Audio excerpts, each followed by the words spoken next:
The China has never invaded anyone argument is quite prevalent today amongst Sinophiles in the West working for the Chinese Communist Party, or just fools who don't know China's history. So today I'm going to have a look at China's vast history and prove to anyone you share this video with that China has been one of the most violent parts of the world for thousands of years. There are hundreds of examples, but today I'll just focus on 4 historical Chinese empires who were expansionist. So, before we get started, if you want to keep up to date with Australia's first and only geopolitically focused YouTube channel, make sure you click the subscribe button and click the bell icon so don't miss out on anything. And the last couple of days I've made a few videos exposing Google and YouTube for shadow banning channels like this one. Would you believe it? Since I did that, I have gained more subscribers in the last couple of days than I have in the entire 6 months. Let's start from the beginning. The Han Empire, 206 BC to 220 AD. Approximately 400 years, the Han dynasty was considered one of China's golden eras. Today, the majority of Chinese people consider themselves Han Chinese for this very reason.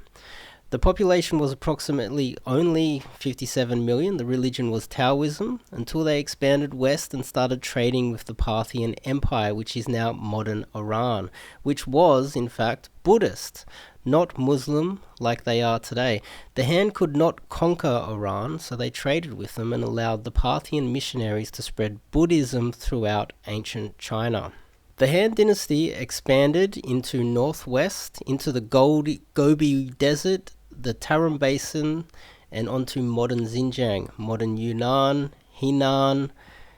They slaughtered anyone who would defy them, and anyone who submitted became tributary states. A tributary state is a term for pre-modern state in a particular type of subordinate relationship to a more powerful state, which involved the sending of regular token of submission or tribute to the superior power. The Han expanded south into modern Vietnam and Cambodia, slaughtering anyone that would fight back and enslaving the rest into their tributary system. The Han expanded east into modern Korea, doing the same. Even today, a Chinese man can buy a slave from North Korea, so things haven't really changed much.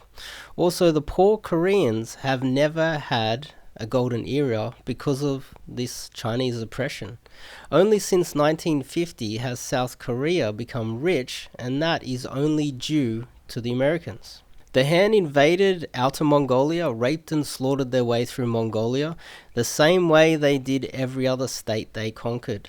At this stage in history, before 200 AD, the Mongolians had never done anything to anybody. So it's safe to say that the Han Chinese and their aggression are the true reason why the world eventually suffered from Genghis Khan and his Mongol Empire 900 years later. The Chinese just radicalized them.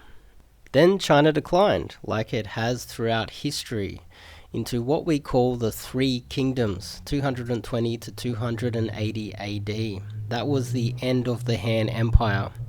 What we know about China is that it's such a warlike country that after expanding, they always end up fighting themselves because they're so power greedy that when they run out of external countries to expand to, they end up fighting themselves for what's left, and then they go into a form of decline and civil war. This has happened throughout history.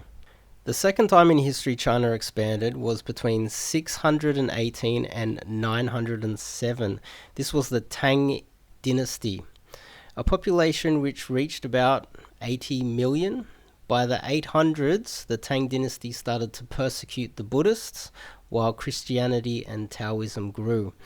Since the Han Empire started trading heavily with modern-day Iran, China had many Arabs and Persian immigrants living in South China, somewhere near Guangzhou. They had immigrated there simply because China and Persia, these countries were trading heavily. So in 878, the Tang Empire decided to massacre approximately 200,000 immigrants from Arab countries simply because of how racist they are. I guess modern day Iran is making the same mistake their forefathers made over 1,000 years ago. By 1206, China's bad deeds were about to be repaid with the rise of the Mongol Empire. Genghis Khan began the expansion west. Genghis Khan developed a style of warfare which was seen as cowardly, especially for this time period.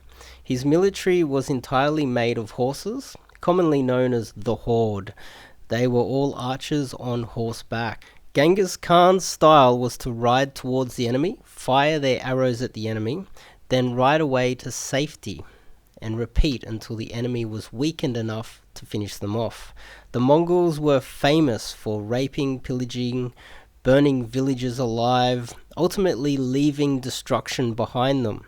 Where do you think they learned that from? Well, obviously the Chinese dominated Mongolia for 1,000 years, and that's why the Mongols became so radical. 54 years later, in 1260, Genghis Khan's grandson, Kublai Khan, had sacked China, established the Yuan Empire as the first non-Han emperor of China.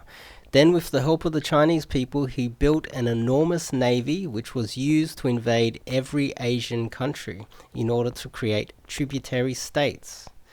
You see how he learnt from the Chinese? The Yuan dynasty expanded east through modern-day Korea, as far west as the Black Sea and modern Afghanistan, as far north as Siberia, and furthest south they travelled was to the South Pacific, and this brings me to the invasion of Indonesia. In 1293, the Yuan dynasty of China sent approximately 1,000 ships carrying about 30,000 soldiers to invade modern-day Indonesia. The Chinese went head-to-head with a guy by the name of Raden Wijaya, who took 2 years to defeat the Chinese invaders. Raden Wijaya established the Majapahit Empire, which ruled modern-day Indonesia for 200 years. I think it's important to understand how China has continuously expanded throughout history whenever they have had the chance. After the Yuan dynasty collapsed in 1368, the Chinese started fighting amongst themselves yet again. There is a clear pattern of violent expansion, collapse, then civil war, then repeat throughout China's thousands of years. Whenever there is a collapse, the Chinese find someone to blame. Then they hold a grudge for hundreds of years until they can get some of that sweet, sweet revenge. Because we all know the Chinese cannot be held accountable for their own actions. It's always someone else's fault. Now we reach the Qing dynasty, the fourth time China has established a huge empire. It was established in 1644. Their population reached approximately 400 million by the 1900s, became the fifth largest empire in world history. You can see a pattern here, can't you? As soon as the Chinese get a little bit of power, it goes to their heads, and they expand with violence to dominate anyone in their way. The Qing slaughtered almost 100,000 poor Chinese in the Battle of Shanhai Pass, defeated the Southern Ming, then crushed 3 feudal states in 1673. Almost 40,000 died in that 3 feudal state revolt. Then the Qing went onto the so-called 10 Great Campaigns, where the Qings invaded Inner Asia, invaded Xinjiang and Tibet, while coming close to a full-scale invasion of India. The Qing invaded Burma, then Nepal, then Vietnam, then Taiwan, all the while practicing a style of torture called Ling Chi, otherwise known as death by 1,000 cuts. In this form of execution, a knife was used to methodically remove portions of the body over an extended period of time, eventually resulting in an excruciatingly slow death. The Qing Empire executed millions in this manner, even during the 1900s. This type of torture was used in China for 1,000 years, and some say the Chinese Communist Party still uses Ling Chi still to this day. Then finally, we all know about Mao Zedong's genocide of 100 million Chinese, only recently between 1947 and 1976. In conclusion, historically, China has always been an expansionist country. The main reason China has this new internet firewall up and social credit system in place is in order to brainwash the next generation of Chinese people so that they can engage in China's next great expansionist war that will invade your country next, enslave your people and your children. Shout out to my Patreon, Robert, for recommending this video. I appreciate you, and I'll see you guys in the next video.